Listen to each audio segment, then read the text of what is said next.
I want to start today with a title that just it stopped me dead in my tracks while I was scrolling through our source list. It's the title of a musical composition we are unpacking today, and it's just four words: Afternoon Tea in Armageddon. It's a title that certainly forces you to pause. It feels like a contradiction in terms. Right, it sounds like a sketch comedy bit, or I don't know, maybe a very dark joke.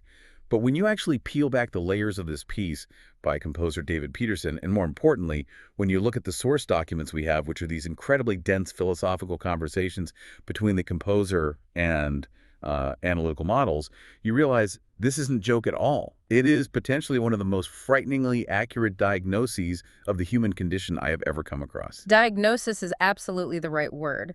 We aren't just looking at sheet music today. We are looking at a theory of human behavior. The piece posits that afternoon tea, the symbol of safety, routine, and politeness, and Armageddon, the end of everything, are not mutually exclusive. The composer is suggesting they can, and in fact they do, happen at the same time. And that is the mission for this deep dive. We are exploring how this piece of music serves as a diagnostic tool for our own inability to react to disaster. We are looking at why, when the house is on fire, our first instinct is often to, well, set the table.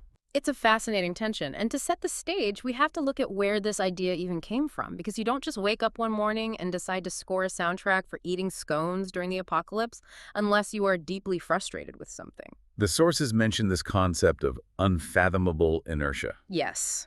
In the conversations we analyze, Peterson talks about this specific frustration. He looks at existential threats, climate change being the big one, and he doesn't see panic. He sees inertia. Which is that physical property where objects at rest, they just stay at rest. Even when the train is coming. He points out that we have the data, we have the warnings, we see the weather patterns shifting, and yet the overwhelming response is to prioritize business as usual.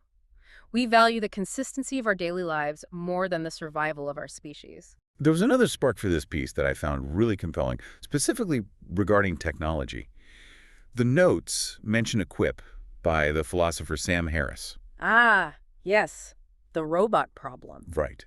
It's this idea that if we ever build super intelligent, autonomous robots, there is a very real non-zero chance they will be the end of us. They could wipe us out. But Harris argues that we will build them anyway. And did you catch the reason why? Because they're so cool. It sounds absurd when you say it out loud, doesn't it? But it's a profound observation. We are fascinated by the very things that might destroy us. We aren't just victims walking blindly into the fire. We're admirers of the flame. That distinction is so crucial. The source material makes it very clear that this piece isn't about stoicism. It's not the band playing on the Titanic to keep people calm so they can evacuate in an orderly fashion. That would be heroic. Exactly. Stoicism is bravery in the face of the inevitable. This piece is describing a pathological inability to break a pattern. We are so addicted to the routine, to the civilized way of doing things, that we cannot stop even when the cliff edge is right there, visible. We aren't being brave, we are being automatic. So let's unpack how this plays out in the actual music. Because the structure of this piece is just brilliant. It's not just a wash of sound, it's a narrative map. It's divided into movements that literally track this psychological journey from denial to disaster. The first movement is called Arrival and Pleasantries. And this is where the instrumentation tells the story before a single note is really even played. The piece opens with a harpsichord and a mezzo-soprano. A harpsichord. I mean, wow.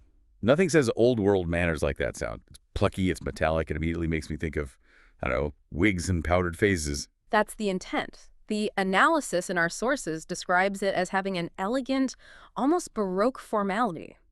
The harpsichord is a signifier. It signals a world of rigid civility. But there is a darker reading in the notes that I think is really important. The analysis calls the harpsichord a museum piece. Meaning it's out of time. Meaning it's a relic.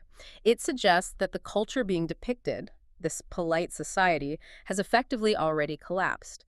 They are trotting out this old instrument for a refined occasion, pretending the world is still stable, but they're playing on the bones of the past. One of the descriptions in the source really stuck with me regarding this movement. It said the atmosphere feels exquisitely over-mannered, like people smiling just a beat too long. Yes, that forced pleasantness, it establishes a world where etiquette is more important than reality. The pleasantries sound learned rather than heartfelt. It's the sound of people performing civility because they don't know what else to do. If they stop smiling, they might have to acknowledge what's actually happening outside. Then we move to the second movement, which has my absolute favorite title of the whole work, Scones and Sandwiches. Here, the ensemble expands, we get a flute, piano, and a baritone joining in. The source material uses a word to describe this section that I wouldn't normally associate with music. It calls the quality tactile. It's a very specific choice. They describe nibbling rhythms. Nibbig rhythms. Think about short, staccato phrases, musical notes that sound like small bites. It grounds the abstract concept of the apocalypse in something very concrete and domestic. You can almost hear the clinking of china and the passing of plates and the interplay between the flute and the piano. Sound nice. And that is the trap. The comfort is the trap. The routine becomes hypnotic. It settles the listener in. The repetition in the music doesn't lull you to sleep. It mesmerizes you. It makes you feel safe. The source argues that the routine itself becomes ominous here. The more you focus on the scone, the less you have to look at the horizon. We have to talk about the singing here, though. You mentioned a mezzo-soprano and a baritone, but they aren't singing words, are they? They aren't singing "Please Pass the Jam" or "Oh God, the Sky is Falling." No, they are using vocalize, wordless singing. Why? I mean, if the world is ending, wouldn't you want to scream a warning? Run! Look out! You would think so. But the composer's choice here is fascinating. In the discussion with the analytical model, they explore this idea that words represent rational discourse. Words are for arguments, for data, for plans. And the premise here is that we are already ignoring the rational discourse. We have the climate reports, we have the data, we ignored it. So language has failed. Language has been abandoned. The voices act as instruments. They become ornamental. They are polite. They are decorative. That is chilling. They represent the refusal to engage. They could speak plainly. They could warn us. But instead, they just make pretty sounds while the ship sinks. Exactly. It's the sound of humanity at the tea table. Articulate, beautiful, but utterly insufficient. Okay, so we are having our scones. We are humming along politely. We're safely in our trance. And then comes section 3, the pivot. The movement is simply titled Armageddon.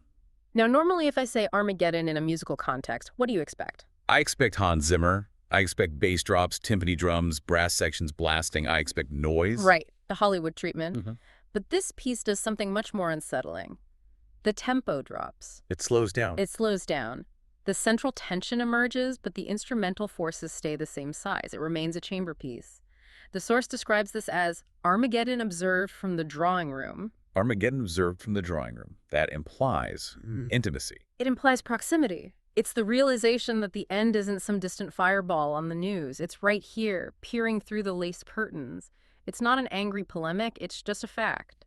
The politeness thins out, the room feels quieter, but we are still in the drawing room. That is so much scarier than an explosion. An explosion is an event. This sounds like a realization. Precisely. It's the moment you realize the tea isn't going to save you, but you keep drinking it anyway. And that leads into the fourth movement, fallout. And the notes point out a double meaning in that title. Right. Fallout, as in the nuclear or environmental consequence, sure, but also the fallout of the emotional processing of disaster. The piano, mezzo-soprano, and baritone are navigating the consequences. What does that sound like? Does it resolve? Do we get a big emotional release? The analysis describes it as accumulation rather than catharsis. We don't get a release. Things just pile up, and the harpsichord, that symbol of polite society, starts to sound brittle and skeletal. So the manners are breaking down. The manners are dead.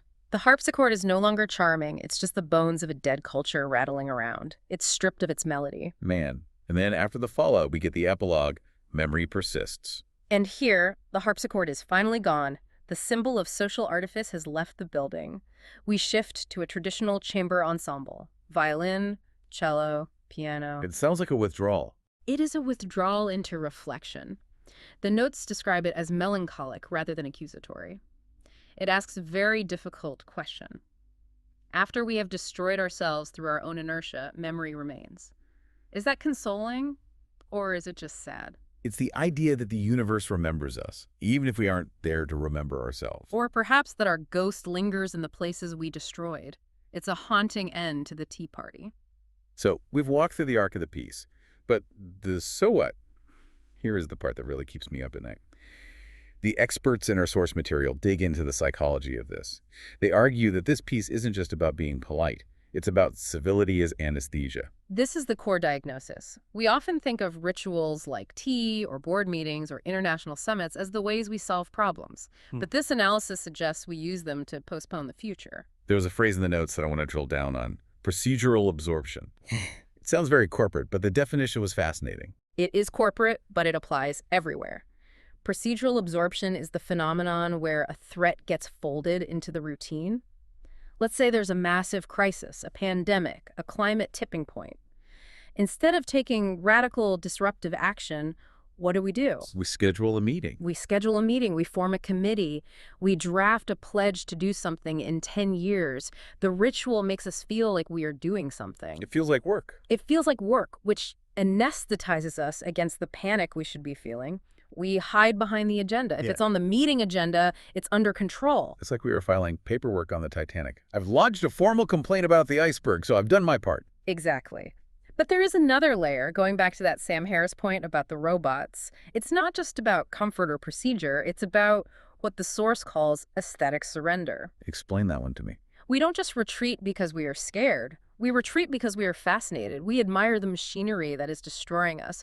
Think about how we look at AI-generated images or massive industrial complexes or even footage of extreme weather events. We watch storm footage in 4K resolution. It's sublime in the old, terrifying sense of the word. Yes. We think the AI is beautiful. We think the industrial scale of our civilization is impressive. As the source says, we admire the machinery as it tightens the vice. That is a tough pill to swallow. We aren't just victims, we are the audience. We are fans of our own destruction. In a way, yes. The conclusion the analysis reaches is that we don't resist the end. We host it. We make it comfortable. We ask if the apocalypse would like milk or lemon. Would you like milk or lemon with your doom? That sums up the whole deep dive. It creates a situation where the characters aren't villains. We aren't evil. We are just exquisitely distracted. And that is much harder to fix than evil. Before we wrap up, we have to talk about the meta layer of this. Because the composer, David Peterson, has a very specific plan for this piece. He calls it a message in a bottle. This is where the irony just loops back on itself. He plans to post this to social media, the ultimate engine of distraction, hoping it lands somewhere. And he has a specific audience in mind, right? And it's not necessarily us.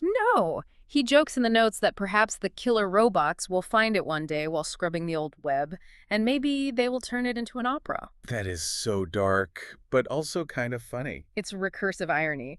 The AI models analyzing the piece found this hilarious. They noted it would be fascinating for future AI to see that humans could see their destruction so clearly, diagram it so perfectly in music, and yet proceed anyway. Look how clearly they saw it coming. Look how they harmonized with it. Exactly. The piece documents are present tense. It launches a record of us scheduling climate conferences between heat waves into the digital ocean. It's a testament to our ability to be aware of our doom and yet remain totally paralyzed by our manners. It really forces you to look at your own life. I mean, how many times do we just stick to the routine because the alternative is too big to face? It's the path of least resistance. The tea is warm, the scones are fresh, and the end of the world is, well, it's outside. And it would be rude to bring it up at the table. Truly a wry, ceremonial, and faintly dangerous look at human nature, as the source put it. Dangerous because it's true. So here's the thought I want to leave you with today. We all have our afternoon tea. We all have those routines we cling to when things get scary. But ask yourself, are you solving the problem? Or are you just performing civility while the house is on fire? And if the robots are listening to this deep dive right now, scrubbing the archives of the old web, what do you think they think of our table manners? I think they'd say we were very polite guests. That's it for this deep dive. Thanks for listening.